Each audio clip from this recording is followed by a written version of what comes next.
রাহুল অরুণোদয় ব্যানার্জি লেখাটা একবার পড়ুন। মৃত্যুর পর বেশ রাজকীয় লাগছে আমার। এমনিতেই মৃত্যুটা বেমক্কা হয়েছে। পাড়ার দুর্গাপুজোর ভাসান ছিল, শেষ সিঁড়িটা মিস করেছি। 42 তো যাওয়ার বয়সও না। বেরিয়ে এলাম জল থেকে। শরীর তুলেছে অবশ্য অন্যরা, এখন ক্লাব ঘরে রাখা।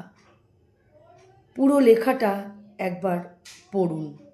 লেখাটা পড়ে কিছু বুঝলেন? 2018 সালের লেখা। 2018 সালে উনি এটা লিখেছিলেন, আর এটা 2026। এটি কোনো গল্প লেখা হোক আর যাই হোক, সেই লেখাটা অবিশ্বাস্যভাবে সত্যি হয়ে গেল। আর এই 2026, রাহুলের বয়স 42, ওখানেও 42ই লিখেছেন। মানে আমরা অনেকে বলি না ইউনিভার্সাল, তো আমরা যদি পজিটিভ বলি ইউনিভার্স সেটাই করাবে। সত্যি তাই দেখছি, তাই হলো। উনি সাবকনসিয়াস মাইন্ডে যে গল্পটি লিখেছেন তার জীবনের সাথে অক্ষর অক্ষরে মিলে গেল। তুমি যদি ইউনিভার্সকে পজিটিভ কিছু জানাও, তোমার পজিটিভ হয়। যদি পজিটিভলি তুমি বলতে পারো। অদ্ভুতভাবে 42 বছর বয়স লিখেছিলেন, তো এখানেও কিন্তু 42 বছর বয়সেই উনি মারা গেলেন। একটা কথাই সবাইকে বলবো, কোন কথা কখন কোথায় লেগে যায় সবসময় ভেবেচিন্তে কথা বলতে হয়।